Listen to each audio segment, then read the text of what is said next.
Hello दोस्तों, मेरा नाम चंदन कुमार है, जो कि विद्यार्थी एजुकेशन नाम से हमारा चैनल चलने वाला है। बहुत जल्द लॉन्च किया जाएगा, लेकिन आज कुछ मेन जो टॉपिक है उसके बारे में हम लोग चर्चा करेंगे।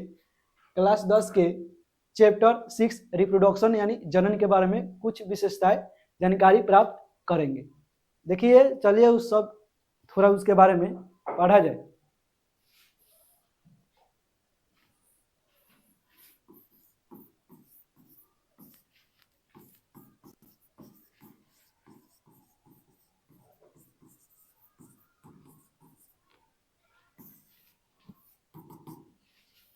देखिए दोस्तों, ये है जनन। जनन क्या होता है? जब आप लोग 8 में थे तो उसमें भी आपको देखने को मिला था जनन, पढ़ रहे हो जीवों में जनन। तो आखिर जनन का मतलब क्या होता है? देखिए, जनन वैसे विधि है कि जो अपने ही समान क्या करते हैं, संतति का उत्पन्न करते हैं। जैसे देखिएगा, मनुष्य जो होता है अपने ही समान अनेक संतान का निर्माण करते हुए चला जाता है।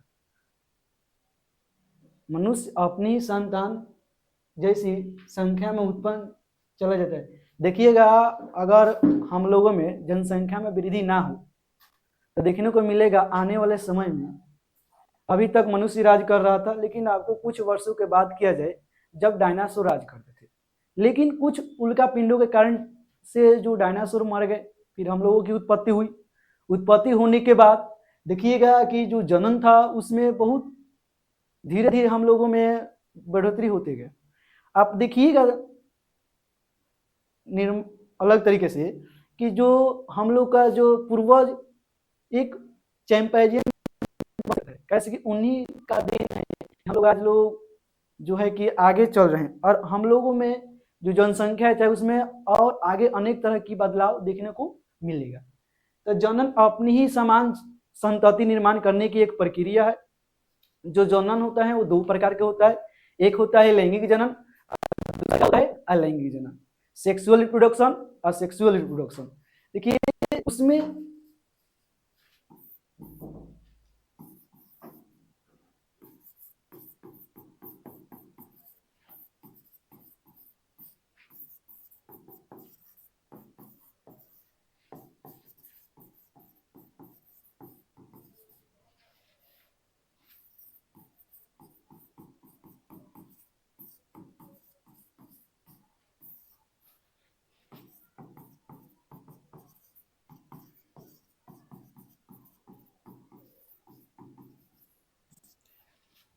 देखिए लिखे हैं लैंगिक जनन और लैंगिक जनन। जो जनन होता है वो दो प्रकार के होता है। देखिए, हम पहले बात करेंगे कि जीवों के लिए जनन क्यों जरूरी है। पहले क्या हमारा क्वेश्चन यही रहेगा, मतलब जो जीव जंतु है वो जनन क्या है करते हैं। नॉर्मल देखिएगा, जो जीव जंतु है जनन करते हैं क्योंकि उनका अस्तित्व कायम रहे। अगर कोई जीव रिप्रोडक्शन यानी जनन क्रिया नहीं करता है तो उनका अस्तित्व इस धरती पर से समाप्त हो जाएगा। अगर मनुष्य जाति चाहे कि नहीं हम 5000 तक जनन ना करें, अपनी जनसंख्या में वृद्धि ना करें, आप देखिएगा आने वाले समय में जो मनुष्य होगा उसमें तरह तरह का जो होगा बदलाव देखने को मिलेगा। अब जो होगा मनुष्य जो कि मुर्गा है, मुर्गा नहीं खाना चाहिए, तो मान लीजिए कि उसकी जो जनन संख्या में क्या वृद्धि होगा। वृद्धि होगा तो फिर आने वाले समय में उनका राज होगा, उनका साम्राज्य होगा। जैसे कुछ पहले डायनासोर का था, आने वाले समय में फिर आपका, जैसे हम लोग का है, अगर हम लोग क्या कर रहे हैं रिप्रोडक्शन की क्रिया रोक देते हैं तो हमारा अस्तित्व धीरे धीरे समाप्त होने के कगार पर आ जाएगा। इसीलिए पहली का बात है जीवों के लिए जनन जरूरी है, कहा से कि उनकी जनसंख्या में तेजी से वृद्धि कर रहे हैं। दूसरा का बात है कि जो जीव जितने भी जीव जंतु हैं वो अपने लगातार जनन की प्रक्रिया को बनाए रखते हैं। जैसे डॉग है, एलिफेंट है, कैट है, इस सभी में क्या होता है जनन क्रिया हमेशा बने रहते हैं। जिनकी संतति मर जाते हैं लेकिन फिर भी उनके द्वारा उत्पन्न हुए संतति अपने अस्तित्व को बनाए रखने का काम करते हैं। जैसे गोट ले लीजिए, काऊ ले लीजिए, सब क्या करते हैं जनन प्रक्रिया की एक विधि निभाते रहते हैं। देखिए, हम बात करेंगे लैंगिक जनन।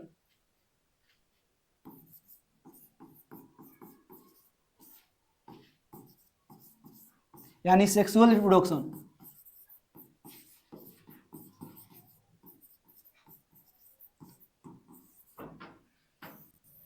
देखिए सेक्सुअल रिप्रोडक्शन, इसमें दो व्यक्ति की जरूरत पड़ती है, एक होता है मेल कैंडिडेट, एक होता है फीमेल। इन दोनों में क्या होता है कि अपने इसमें नर, मेल मतलब होता है पुरुष यानी नर मान लीजिए, आप फीमेल मतलब होता है महिला, ये आप स्त्री कहिए, ये आप पुरुष कहिए। देखिए तो जब लिंग जनन की परिभाषा, जनन की ऐसी विधि जिसमें नर और मादा दोनों एक साथ सेक्सुअल जनन की क्रिया करते हैं, तो ऐसी प्रक्रिया को लैंगिक जनन कहते हैं। इसमें नर और मादा संभोग क्रिया एक साथ निकालते हैं। देखिए लैंगिक जनन जो होता है, इसमें मेल और फीमेल दोनों भाग लेते हैं, तो लैंगिक जनन कहता है। देखिएगा इसमें विपरीत लिंग वाले भाग लेते हैं। कौन? विपरीत लिंग वाले। इसमें एक दूसरे पर निर्भर होना पड़ता है, ठीक है ना।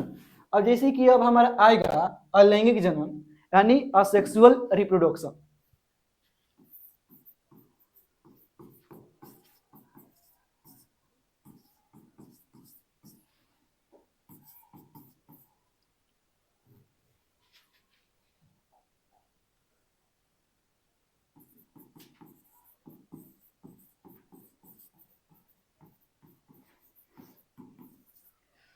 देखिए जैसे कि जनन में जरूरत किसकी पड़ रहा था?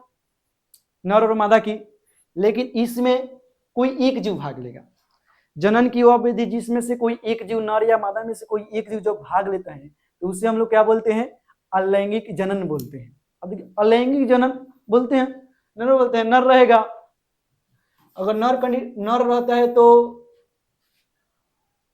स्त्री की जरूरत नहीं पड़ता है, अगर स्त्री होए तो फिर पुरुष की जरूरत नहीं पड़ता है। इसमें अपने आप ही क्या करती है? एक समान संतति उत्पन्न करने की प्रक्रिया होता है। इसमें जो समय सीमा होता है और निश्चित होता है, इसमें जनन करने की कोनो प्रक्रिया है, उसको जब मन करेगा, जब रिप्रोडक्शन करेगा, जब बंद करेगा, जब पैदा करेगा। लेकिन सेक्सुअल रिप्रोडक्शन यानी लैंगिक जनन में ऐसा कोई प्रकार की कोई प्रक्रिया नहीं है। आप लोग ध्यान दीजिएगा कि जो लैंगिक जनन होता है, इसमें आगे हम लोग पढ़ेंगे कि जो लैंगिक जनन होता है कितने प्रकार के होता है, ठीक है ना। तो हम लोग इस नॉर्मल छोटा सा डेमो क्लास था लैंगिक रिप्रोडक्शन के बारे में, हम फिर अगले क्लास में हम लोग इसके बारे में जानकारी बढ़िया से प्राप्त करेंगे।